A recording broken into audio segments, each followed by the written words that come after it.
Back to my channel the teachers house. Once again I'm Anamika Singh और आज का मेरा टॉपिक है वाइल। वाइल का यूज स्पोकन इंग्लिश में, इनफैक्ट राइटिंग में भी बहुत स्मार्टली और बहुत ज्यादा यूज होता है। तो आइए इस वीडियो लेक्चर में हम ये जानते हैं कि क्या है वाइल, क्या है इसके वेरियस यूजेस, कहाँ कहाँ किस किस सेंस में इसका यूज होता है, क्या है इसकी पहचान और कैसे कितनी आसान तरीके से हम वाइल के हिंदी के वाक्यों को इंग्लिश में बदल सकते हैं, ये डायरेक्टली इंग्लिश में फ्रेम कर सकते हैं। तो अगर वाइल का जो हिंदी मीनिंग होता है, जस्ट हिंदी वो होता है के दौरान या कोई काम करते समय। यहाँ पे देखिए आइडेंटिफिकेशन में मैंने सेम लिखा है, करते करते, खाते खाते, सोते सोते, सीखते सीखते, पढ़ते पढ़ते।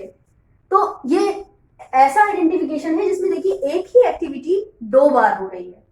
तो ये बात करने का सिर्फ तरीका है, सोते सोते वो सो गया, या फिर खाना बनाते बनाते कोई आ गया, या फिर मैंने वीडियो देखते देखते सब कुछ सीख लिया, या फिर मैं पढ़ते पढ़ते मुझे पढ़ते पढ़ते भूख लग गई। तो इस तरह के सेंटेंसेस में देखिए एक एक्टिविटी दो बार हो रही है। करते समय दोनों का सेम सेंस है, सिर्फ बात करने के तरीके का अंतर है। करते समय, पढ़ते समय मुझे भूख लगती है, टीवी देखते समय मैं सो जाता हूँ, सोते समय मैं म्यूजिक सुनता हूँ। इस तरह की किसी भी एक्टिविटी जिसमें करते समय, करते वक्त भी हो सकता है, करने के दौरान सेम चीज है, करने के दौरान, पढ़ाई करने के दौरान मैं खाना खाता हूँ, खाना खाने के दौरान मैं टीवी देखता हूँ, टीवी देखने के दौरान मैं राइटिंग करता हूँ। एक ही बात है, कोई काम करते समय दूसरा काम भी साथ में चल रहा हो, पैरेलल में चल रहा हो। तो देखिए ऐसी जगहों पे हम वाइल का यूज करते हैं। वाइल का सिर्फ एक ही यूज नहीं है, वाइल के वेरियस यूजेस हैं, जिनमें से 2-3 यूजेस मैं आज बताऊंगी और शायद इसका कोई नेक्स्ट पार्ट बनाऊं जिसमें मैं आगे के सारे पार्ट्स या वाइल से रिलेटेड, वाइल से संबंधित जितनी भी चीजें हैं मैं शायद उस वीडियो लेक्चर में आपके साथ शेयर करूं। फिलहाल आज 2-3 चीजें मैं आपके साथ बताऊंगी। देखिए स्ट्रक्चर एक फॉर्मूला है, क्योंकि कोई भी बेस देने से पहले, कोई भी चीज आसान बनाने से पहले हमें एक फॉर्मूला, एक बेस देना होता है। तो इसको स्ट्रक्चर कहती हूँ, आप फॉर्मूला कह सकते हैं। सबसे पहले सब्जेक्ट, मैं हर वीडियो लेक्चर में ऑलमोस्ट अपने बता चुकी हूँ कि सब्जेक्ट क्या होता है। अ पर्सन हु एक्ट्स, एक व्यक्ति जो काम को करता है या जिसका जिक्र उस पूरे सेंटेंस में मेजर फॉर्म में हो रहा होता है, उसको हम लोग सब्जेक्ट कहते हैं। हेल्पिंग वर्ब, हाँ ये मैं बात बता दूं कि हेल्पिंग वर्ब क्या लगेगी यहाँ पे डिपेंड करता है कि वो कौन सी ग्रामर है या कौन सा टेंस है। ये वाइल पढ़ने से पहले आपको टेंस या ग्रामर का अच्छा नॉलेज होना जरूरी है। टेंस के वीडियोस अगर आपने अभी तक मेरे नहीं देखे हैं तो प्लेलिस्ट में जाइए, टेंस की प्लेलिस्ट में जाइएगा, आपको वहां पे सारे टेंस मिल जाएंगे और आप बेहतर तरीके से इसको समझ पाएंगे, आपके लिए समझना आसान हो जाएगा।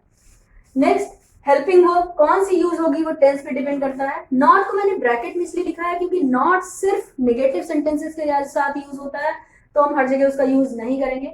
वर्ब, वर्ब की कई फॉर्म्स होती हैं, first form, second form, third form, fourth form, कुछ लोग फोर्थ को आईएनजी भी कहते हैं।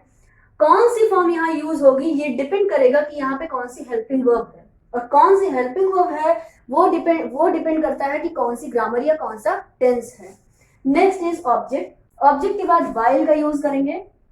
नेक्स्ट वर्ब, अब यहाँ पे वर्ब, वर्ब की हमेशा और हमेशा आईएनजी फॉर्म यूज होगी अगर वाइल का यूज हो रहा है। वाइल के साथ हमेशा वर्ब की आईएनजी फॉर्म का ही यूज होता है। और फिर ऑब्जेक्ट, एक एक सेंटेंस, एक एक एग्जाम्पल से हम बेहतर समझ पाएंगे कि कैसे हम इस फॉर्मूले से वाइल को यूज कर पाएंगे। देखिए पहला सेंटेंस मैंने यहाँ लिखा है, टिकट खरीदते समय मेरा पर्स खो गया। सबसे पहले आप इसमें आइडेंटिफिकेशन ढूंढिए इनमें से कि कौन सी आइडेंटिफिकेशन है हमें मिलती है, ये करते समय। तो देखिए खरीदते समय, एक ही बात है, आप ध्यान लगा के सोचिएगा, टिकट खरीदते खरीदते, टिकट खरीदते समय, या टिकट खरीदने के वक्त, या टिकट खरीदने के दौरान, एक ही बात है ना। लेकिन क्योंकि हम सभी लोग अलग अलग जगहों से बिलोंग करते हैं, अलग अलग हमारी भाषाएं होती हैं, तो हम लोग इनमें से कुछ भी यूज कर सकते हैं, कंफ्यूजन ना हो इसलिए मैंने सारे आइडेंटिफिकेशन आपको बता दिए। तो सबसे पहले सब्जेक्ट, सब्जेक्ट कौन है, आई, क्यों, क्योंकि वो मेरे पर्स की बात हो रही है, तो आई। ये टेंस देख के आपको समझ में आ गया होगा कि पास्ट टेंस है, पास्ट टेंस में डिड लगता है, और डिड यहाँ पे हम नहीं लगा रहे हैं, लगा भी सकते हैं। अगर हम डिड लगाएंगे तो इसके साथ वर्ब की फॉर्म होगी। ये बातें आपको अगर टेंस आते हैं तो ही समझ में आएगी, नहीं आते हैं तो प्लीज वो लेक्चर देख लीजिए, उसके बाद आप वाइल को पढ़िए।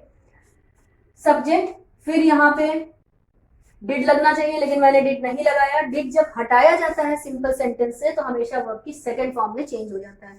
तो देखिए आई के बाद मैंने लॉस्ट लिख दिया, क्योंकि खोने को, खोना या हमसे छूट जाना, कोई चीज लूज होती है और लूज को lost second form. Next is object my purse, फिर वाई, और फिर वर्ब की कौन सी फॉर्म है यहाँ पे, आईएनजी फॉर्म। यहाँ पे काम क्या है, खरीदना, खरीदने को इंग्लिश में बाई कहते हैं और बाई की आईएनजी फॉर्म बाइंग यूज हो गया, और फिर ऑब्जेक्ट टिकट। ठीक है, तो ये कितनी आसानी से बन गया, आई लॉस्ट माई पर्स या आई lost my wallet while buying ticket. इस तरह से भी यूज कर सकते हैं। दूसरा एक और तरीका देखिए, वो भी स्मार्ट तरीका है, मेजॉरिटी में लोग आजकल ऐसे यूज कर रहे हैं। चाहे तो आप यहां से सेंटेंस को शुरू करिए और पूरा जैसा जैसा ये फॉर्मूला लिखा है इसको फॉलो करिए। चाहिए तो आप स्टार्टिंग यहां से कर सकते हैं। कैसे, while buying ticket I lost my purse, ऐसे भी यूज कर सकते हैं। या फिर I lost my pen while buying ticket. Both are same and both are correct. आपकी इच्छा है, आपकी कन्वीनियंट है, आपकी सहूलियत के बेसिस पे आपको जो ज्यादा समझ में आए आप वो इस्तेमाल करिएगा। मैंने यहाँ पे हर तरह का एग्जाम्पल लिया है ताकि आपको बेहतर समझ में आए। देखिए दूसरा एग्जाम्पल हमारे पास, वह पढ़ने के दौरान रो रही थी। अभी कौन सा आइडेंटिफिकेशन मिला, के दौरान, वह पढ़ने के दौरान रो रही थी। तो वह शी है क्योंकि वो लड़की है, समझ में आ रहा है बातों से ही, तो सब्जेक्ट हो गया शी। यहां पे मैंने दूसरी तरीके से यूज किया है, फिर भी आप समझिएगा। She was crying while studying. एक तो ये तरीका है जो प्रॉपरली मैंने यहाँ पे आपको समझाया है। दूसरा जो मैंने यहाँ पे बनाया है, देखिए, while studying she was crying, एक ही बात है ना। while studying she was crying या she was crying while studying, both are same. Next देखिए, टीवी देखते देखते पापा आ गए। वो काम अचानक से, वो पापा को बिल्कुल पसंद नहीं है, वो जब चले जाते हैं हम लोग टीवी देखने लगते हैं और हमारे टीवी देखते देखते ही वो आ धमकते हैं। तो देखिए टीवी देखते देखते पापा आ गए, फिर से ये एक पास्ट टेंस है, फिर ये डिड का चक्कर है। आप चाहो तो डिड लगा सकते हो, लेकिन डिड लगाओगे तो वर्ब की फर्स्ट फॉर्म होगी। डिड को रिमूव करना थोड़ा स्मार्ट होता है, स्पोकन में आपके लिए इजी होता है, इसलिए डिड को रिमूव किया जाता है। तो टीवी देखते देखते पापा आ गए, हम इस पूरे फॉर्मूले को यहाँ फॉलो कर रहे हैं। सब्जेक्ट कौन है, पापा। हेल्पिंग वर्ब डिड लगनी चाहिए थी, लेकिन मैंने डिड नहीं लगाया। जब डिड नहीं लगाया तो वर्ब की फॉर्म सेकंड हो जाएगी। सेकंड फॉर्म कम का केम होता है। फिर ऑब्जेक्ट कुछ है नहीं, वाइल, और फिर क्या, देखते देखते। क्या देखते देखते, वॉचिंग। क्या देखते देखते, टीवी। वॉच का वॉचिंग हो गया क्योंकि वाइल के साथ हमेशा वर्ब की आईएनजी फॉर्म का यूज होता है। नेक्स्ट, मेरा वीडियो देखते देखते आप इंग्लिश सीख जाओगे। अब कैसे, एक सेंटेंस मैंने देखिए पूरा लिया, फिर मैंने वाइल से स्टार्ट किया, फिर मैंने इस पूरे फॉर्मूले को फॉलो किया, और एक बार फिर से हम वाइल से स्टार्ट करते हैं ताकि हर तरह का फ्रेमिंग आपको आ जाए। नेक्स्ट देखिए, यहाँ हम वाइल से स्टार्ट करेंगे। While watching my videos. देखिए वाइल वर्ब क्या है यहाँ पे, देखना, देखने को वॉच कहते हैं, वॉच की ING form watching. While watching my videos, object है ये, यू सब्जेक्ट है यू, हेल्पिंग वर्ब विल क्योंकि ये फ्यूचर टेंस है, यू विल, फिर verb learn English.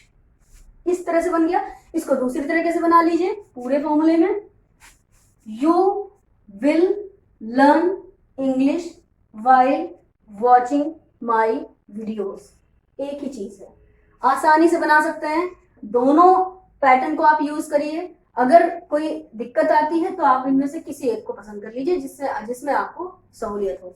Next is, अभी देखिए 4 एग्जांपल्स ऐसे थे जिनमें मैं इस वाले वाइल का यूज बता रही थी, यानी जिसमें आइडेंटिफिकेशन होता है करता, करती, करते, या जहां पे कहीं पे वर्ब आ जाती है। अब एक सेंटेंस मैंने ऐसा रखा है जहां पे वाइल को एज अ कंजंक्शन यूज किया जाता है, as a linking word use किया जाता है। जब सेंटेंसेस बहुत बड़े बड़े होते हैं, स्पेशली राइटिंग में या स्पीकिंग में भी बोलते हैं, जब सेंटेंसेस बहुत बड़े बड़े होते हैं तो उन सेंटेंसेस को आपस में जोड़ने के लिए भी कुछ शब्द होते हैं, कुछ वर्ड्स होते हैं, उन शब्दों को लिंकिंग वर्ड्स कहते हैं। यहाँ पे जबकि, जबकि को एज अ कंजंक्शन या as a linking word use किया गया है। अगर देखिएगा तो यहाँ दो अलग अलग तरह के सेंटेंस हैं। पहला है तुम शोर मचा रहे हो और दूसरा है मैं पढ़ रही हूँ। ये दोनों बिल्कुल अलग टाइप के सेंटेंस है, दोनों का आपस में कोई मतलब नहीं है। अगर इस जबकि को हटा दिया जाए तो कोई अर्थ नहीं है, कोई ब्यूटी नहीं है इस सेंटेंस में। यानी कि इस छोटे से शब्द ने सारा कमाल कर रखा है। तुम शोर मचा रहे हो, मैं पढ़ रही हूँ, आपस में कोई मतलब नहीं है, लेकिन अब मतलब होगा। देखिए, तुम शोर मचा रहे हो जबकि मैं पढ़ रही हूँ। इतना भी समझ में नहीं आता कि मैं पढ़ रही हूँ और तुम शोर मचा रहे हो। तो देखिए अब इसका सेंस आया। तो इस छोटे से वर्ड का, और इस छोटे से वर्ड के लिए हम वाइल का यूज करते हैं। तो ये इस फॉर्मूले से इस सेंटेंस का कोई मतलब नहीं है। देखिए, तुम शोर मचा रहे हो, ये प्रेजेंट कंटिन्यूअस टेंस है, तो यू आर मेकिंग नॉइज। जबकि के लिए वाइल लगाया। मैं पढ़ रही हूं, ये भी प्रेजेंट कंटिन्यूअस टेंस है। I am studying. देखिए कितनी आसानी से बन गया। You are making noise while I am studying. फिर भी तुम शोर मचा रहे हो जबकि मैं पढ़ रही हूँ। अब देखिए, मैंने कुछ नहीं कहा जबकि मैं बहुत गुस्सा था। मैंने कुछ नहीं कहा जबकि मैं बहुत गुस्सा था। तो I did not say anything. अभी देखिए, अगर ये जबकि हटा दिया जाए तो इन दोनों का कोई मतलब नहीं है।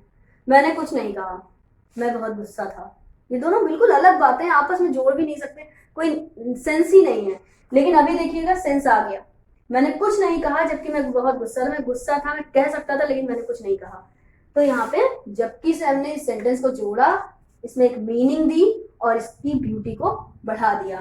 तो I did not say anything, मैंने कुछ नहीं कहा। जबकि के लिए वाइल, मैं बहुत गुस्सा था, I was so angry, I was so much angry, कुछ भी यूज कर सकते हैं। तो देखिए इस तरह से हमने कितने यूज सीखे? दो। पहला जब वर्ब की बात हो, दूसरा जब हम वाइल को एज अ कंजंक्शन यूज करें।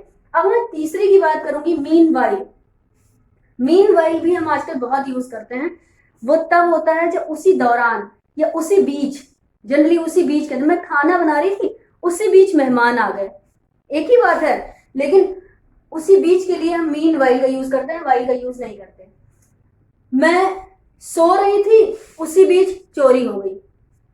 मैं पढ़ा रही थी, उसी बीच किसी ने दरवाजा खटखटा दिया। मैं वीडियो देख रहा था, उसी बीच मैंने वीडियो को लाइक कर दिया। मैम ने वीडियो शेयर किया था, उसी बीच मैंने एक और वीडियो देख लिया। तो देखिए ये उसी बीच के सेंटेंसेस हैं, वहां पे मीन वाइल का यूज होगा। कैसे? मैं पढ़ा रही थी, उसी बीच किसी ने दरवाजा खटखटा दिया। I was teaching in the mean while. देखिए पहला है मैं पढ़ा रही थी, आई वॉज टीचिंग, उसी बीच इन द मीन वाइल किसी ने दरवाजा खटखटाया, somebody knocked the door। तो इस तरह से हम लोग मीन वाइल का यूज करते हैं इसी बीच के लिए। मैं सो रहा था, उसी बीच पापा आ गए। I was sleeping in the mean while father came. तो वहां पे मीन वाइल का यूज होगा। हमने 3 यूजेस सीख लिए। पहला वर्ब, दूसरा एज अ कंजंक्शन, तीसरा मीन वाइल, इसी बीच या उसी समय। नेक्स्ट इज एक मिथ है जो मैं क्लियर कर देना चाहती हूँ आप लोगों के बीच में, कि मैंने यहाँ पे बोला कि मीन का मतलब, वाइल का मतलब होता है के दौरान। अभी कुछ लोग बोलते हैं कि ड्यूरिंग का मतलब भी तो के दौरान होता है। तो दोनों में अंतर क्या है? ड्यूरिंग और वाइल में का हिंदी मीनिंग सेम है, लेकिन दोनों को यूज करने का मतलब बिल्कुल अलग है। जब किसी नाउन के साथ यूज होता है तो वहां पे ड्यूरिंग यूज होता है, जब किसी वर्ब के साथ यूज होता है तो वहां पे वाइल यूज होता है। What is noun? Noun is the name of any place, person और थिंग। या आप कह सकते हैं सिंपल भाषा में कि किसी भी नाम के साथ हमेशा ड्यूरिंग का यूज करेंगे और किसी भी काम के साथ हमेशा वाइल का यूज करेंगे। जैसे मैं गर्मियों के दौरान अपने गांव जाऊंगा। तो गर्मी क्या है? एक सीजन का नाम है। तो वहां पे मैं गर्मियों के दौरान अपने गांव जाऊंगा, तो आप बोलोगे I will go to my village during summer। मैं गर्मियों के दौरान अपने गांव जाऊंगा। मैं सर्दियों के दौरान एक जैकेट खरीदूंगा, तो I will buy a jacket during winter. तो यहाँ पे क्या है? समर, विंटर, ये सब क्या है? ये सब नाउन है, किसी सीजन का नाम है, किसी भी चीज का नाम है, किसी इंसान का नाम हो सकता है, किसी सामान का, किसी जगह का नाम हो सकता है। तो वहां पे हमने क्या किया, ड्यूरिंग यूज किया। लेकिन इन सारे सेंटेंसेस में देखिए वर्ब थी। मैं खाते खाते सो गया, खाना भी सोना भी दोनों वर्ब हैं। मैं टिकट खरीदते समय मेरा पर्स खो गया, खोना भी वर्ब है और खरीदना भी वर्ब है, तो वहां पे वाइल का यूज हुआ। तो इस तरह से हमने ये सीखा कि इन दोनों के बीच में क्या अंतर है। अगर आपके दिमाग में भी ये कंफ्यूजन था तो आज उम्मीद करती हूँ कि ये खत्म हो गया होगा। वीडियो आपको पसंद आया हो तो अपनी फ्रेंड्स के साथ शेयर करिए, वीडियो को लाइक करिए, अभी तक सब्सक्राइब नहीं किया है तो सब्सक्राइब करिए। किसी भी तरह का कोई भी कंफ्यूजन वाइल से रिलेटेड है तो कमेंट बॉक्स में कमेंट कर सकते हैं और आने वाले वीडियोस का वेट करिए। Thank you so much.